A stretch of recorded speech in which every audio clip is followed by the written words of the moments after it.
Hello Internet, NoFix. Today I decided to continue contributing the AMD content on my channel. So today we have 7900 XTX from the greatest 7900 XTX manufacturer. With the most failures is XFX. What was once iconic brand is now a complete joke, worse than a gigabyte. But who cares? Alright, so we got this. It only pulls 0.8 of an amp when it's powered, so obviously we have problem with some kind of circuits here, so I don't know. This one's looking good. This one's looking good. This one's looking good. 12 here. 12 here is not looking good. 360 ohms, that's definitely a problem. 3.3. 3.3 looks good. So that's that 12 volt there. What about the 0.75? Dead short, 1.8. Dead short, 1.3. Dead short, memory. Memory is probably okay. VDDCI. That's the VDDCI right here. USR, SoC, most likely okay. And the core. GFX rather 0.1 ohm, so that's perfectly fine. Okay, we have short on this one, and this one. 3 power rails that are directly connected with the core. Let's go and inject 1 volt, see what lights up. My guess, we have a dead core. I will not be surprised. AMDs are notorious for dead cores. As little AMDs as I get, the number of dead cores is higher percentage-wise in comparison to Nvidia by a huge margin.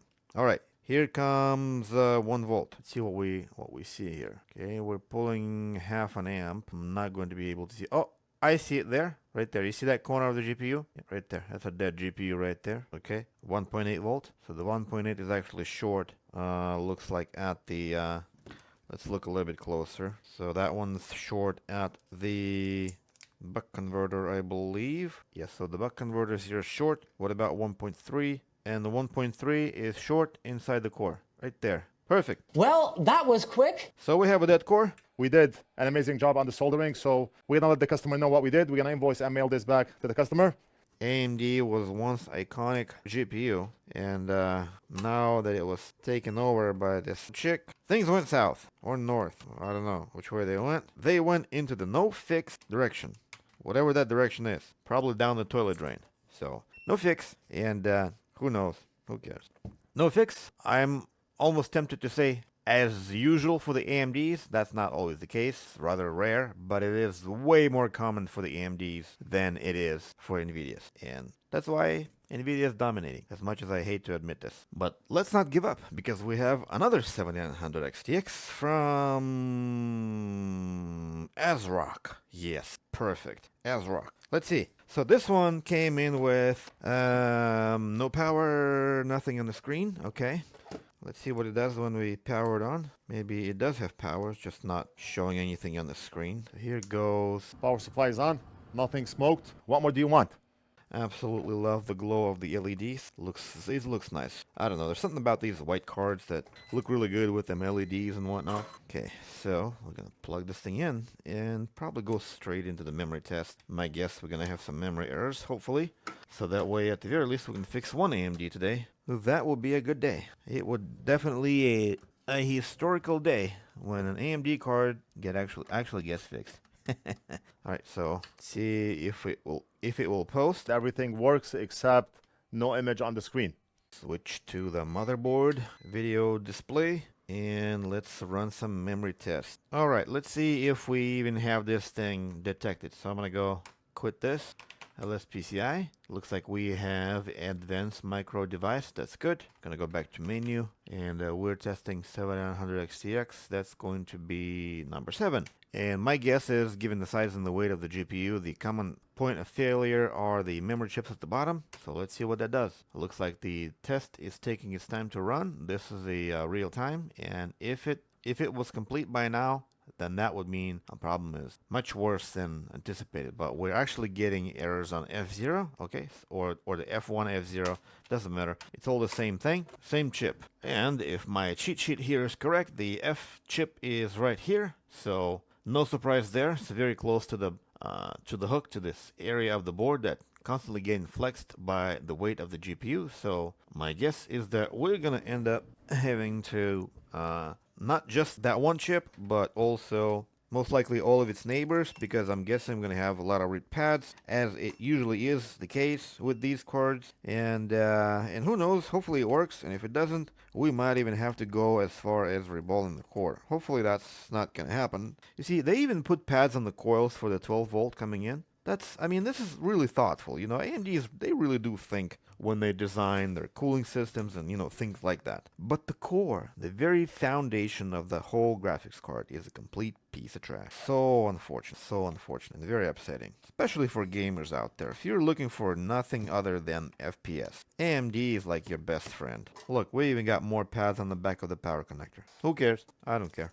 So I'm guessing that this chip is most likely had lost its pads. This chip had definitely been replaced, so this is not an original chip. You see the 407, 352, 352, 352.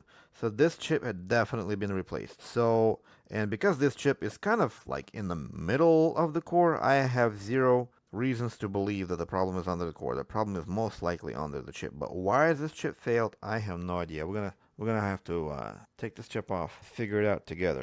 At the very least, it looks like the board was not cooked to death, as it usually is with prior repair attempts. Oh, but I don't know how they did it. They could have just went straight for the chip without preheating the board like I do all the time. So we'll see. Probably lead-free. I'm guessing if this was an RMA, this was a lead-free solder under that chip, which would eventually fail anyway. And as a result, one of the solder balls got loose. So what was the point of taking a lead-free chip that failed originally and replace it with another lead-free? It's just a waste of time. Lewis would have fired that person like yesterday. So today we're gonna do it right. Hopefully we can save this chip. There we go. The chip is out. It looks perfectly fine to me. I don't see any rip pads on the chip. And the chip itself looks nice and green, indicating that it was not tortured or anything like that. So let's prepare the board with some leaded solder. Wick the pads, something like that. Now let's go and reball that chip. Looks nice. It has this little green tint to it. Doesn't have any kind of brown in there. Not yet anyway. That's always a good sign. That means that the chip had not been baked to death or had not been used for a long time. That would otherwise turn it into a almost like a chocolate color. Yep. So that's my guess, is the RMA replaced the chip from the original chip was replaced by the RMA because it lost some of its pads, and so my guess is since they used lead-free solder, Stupid. it did not last because people do not know that GPUs need to be supported to prevent the sag and prevent the very problem. So, and that's good. Keeps me busy, brings me work every day. So I'm not complaining. The more they break them, the better it is for me. So we're gonna put some leaded solder balls on this thing. Okay, let's get those balls soldered. Nice. That was easy. And I will also probably reflow its neighbor just to be safe. I'm thinking that if this chip ended up getting rip pads, there could be some cracked solder joints under its neighbor, so we might as well reflow the neighbor. Maybe even reflow this neighbor. If I had seen rip pads under this chip, I'd probably just reball the chips rather than reflowing them, but I didn't see any rip pads, so not a big fan of reflow, but in this case it seems like it's a reasonable thing to do. Now I do strongly oppose reflow if you do not know what's going on under these chips. So it's like the first step you do is reflow. That's bad. Alright, another day, another AMD GPU saved. Let's see if this one's gonna be one of them saved ones. Good here. 1.8 is fine with me. Let's see if this thing will post. Hopefully we can get an easy fix today. Alright, ladies and gentlemen, all of them AMD lovers, fingers crossed, here we go. Yep, it's posting. Perfect. There it is. Alright, so hopefully this is all this is. Hopefully it was just a cracked solder joint under that exact same chip that should have been reballed with the leaded solder by the RMA, but you know, they're not allowed to because illegal or whatever.